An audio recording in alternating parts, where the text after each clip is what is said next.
Sisters, this week we are in the 32nd week, and the Parashat is Parashat Behar, which means ascending. And the mystery, it is a mystery of release, rest, and redemption. The Torah reads chapter 25, verses 1 to 26, verse 2. And the Haftarah readings are Jeremiah chapter 32, Brit Hadashah, it is Luke chapter 4, verse 16 to 21, and Romans chapters 18 to 23. It opens with a powerful phrase. It says, "And the Lord spoke to Moses on Mount Sinai." This is not accidental. The Torah deliberately reminds us of Har Sinai, the place of covenant, fire, and divine encounter. Why mention Sinai again? Because what follows Shemitah and Yovel cannot be understood naturally. These are not agricultural laws. They are kingdom systems rooted in heaven. And in the Sod inside, the mountain, that is Har in Hebrew, represents ascending consciousness, a place where earthly systems are replaced by divine economy. Bahar is an invitation to come up higher and see life through Yahweh's rhythm, not Babylon's system. Number one, the sabbatical year, that is Shemitah, the discipline of divine trust. In the 7th year, the land shall have a Shabbat rest. Leviticus 25 verse 4 says it. And in the Hebraic root inside, Shemitah comes from the root Shamat, meaning to release, to let drop, to relinquish control. And this is profound. Shemitah is not just rest, it is intentional release. And there are 3 dimensions of Shemitah. Number 1 is rest for land. The land must rest because it belongs to Yahweh. For the land is mine, Leviticus 25 verse 23 says it. And in the Sod inside, the land represents the soul, that is Nephet. When constantly worked, it becomes hardened. Shemitah is soul restoration. Number 2, release of debts. Expanded in Deuteronomy chapter 15.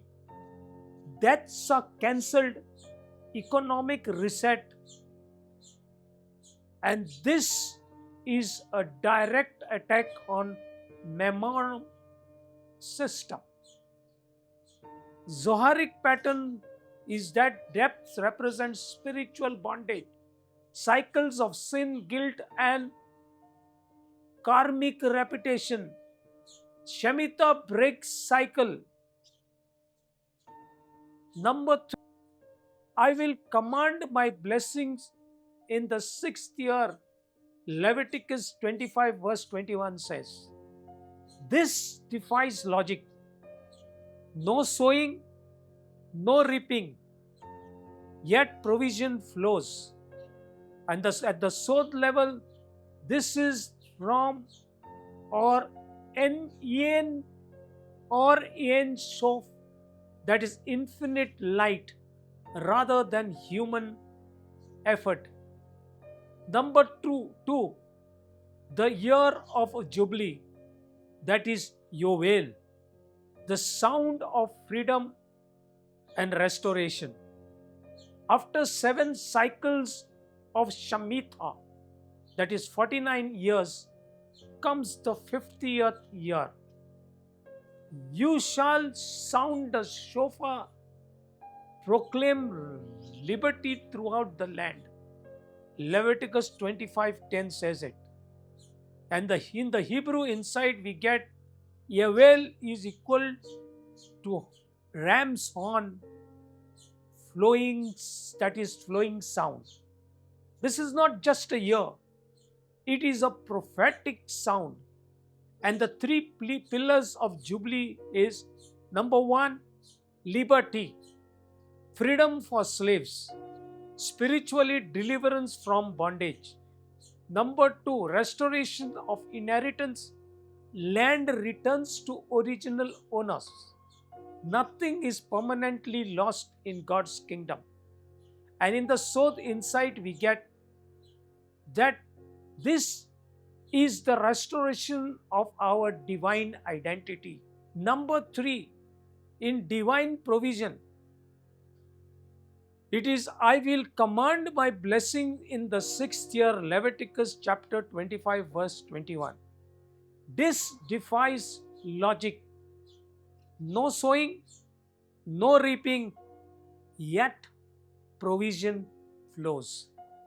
And at the south level, this is living from or in Sof, that is infinite light, rather than human efforts. The year of Jubilee, that is Yovel, the sound of freedom and restoration. After 7 cycles of Shemitah, that is 49 years, comes the 50th year. And it says, you shall sound the shofar, that is proclaim liberty throughout the land. Leviticus chapter 25 verse 10. And in the Hebrew insight, Yovel means ram's horn or flowing sound. This is not just a year, it is a prophetic sound. And the 3 pillars of Jubilee are liberty 1, freedom for slaves, spiritually deliverance from bondage. Number 2, restoration of inheritance, land returns to original owner. Nothing is permanently lost in God's kingdom. And in the south inside we get, this is the restoration of our divine identity. Number 3, return. Everyone returns to their family. This is Teshuvah, that is repentance. And the prophetic pattern of Ovel reveals that time is cyclical, not linear. Loss is temporary and redemption is secluded. Number 3, the kingdom economy versus Babylon's system. Behar established a radical truth. You are stewards, not owners, for you are strangers and sojourners with me. Leviticus 25 verse 23 says. And in contrast, the kingdom of God versus Babylon's system. Rest is endless striving, and release is accumulation, trust, control. Inheritance, ownership, illusion. And in the south inside it is, Babylon operates on fear and scarcity. Zion operates on faith and abundance. Number 4, the Haftarah connection, that is in Jeremiah chapter 32 verses 6 to 27. Buying land in the face of collapse. The prophet Jeremiah is told to buy a field while Jerusalem is under siege. This seems irrational, but it is deeply connected to Behar. And the prophetic parallel, Torah, in the Torah land must return. In Jeremiah, land will return. houses and fields shall be possessed again. Jeremiah chapter 32, verse 15. And in the south insight, we get Jeremiah acts in prophetic obedience, not visible reality. He aligns with future redemption, even when present looks hopeless. This is Yoel faith. And the key revelation that we get is faith is not reacting to present condition. Faith is anchored in covenant cycles. And in the Pritadasa number 5, fifth connection is that Luke chapter 4, 16 to 21 declares Jubilee. Yeshua reads, "The Spirit of the Lord is upon me to proclaim liberty." Then he says, today this scripture is fulfilled. This is explosive. Yeshua is declaring, I am the Yoel. And in the spiritual fulfillment, we get freedom from sin, release of debt, healing, that is restoration, salvation, return of to inheritance. And in Romans chapter 8, verses 18 to 23, creation awaits release. Paul speaks of creation groaning for freedom. This is cosmic. And Shemitah or Yoel is there in the south insight is that all creation is waiting for release from corruption, restoration to original design. And 6, the prophetic application. We need to live a Shemitah lifestyle, release control, trust divine provision, break cycles of stress and striving. Number 2, hear the sound of Yoel. God is restoring what was lost, that is identity, calling, or inheritance. And we need to, number 3, practice kingdom economics. Give generously, forgive debts, emotional and relational.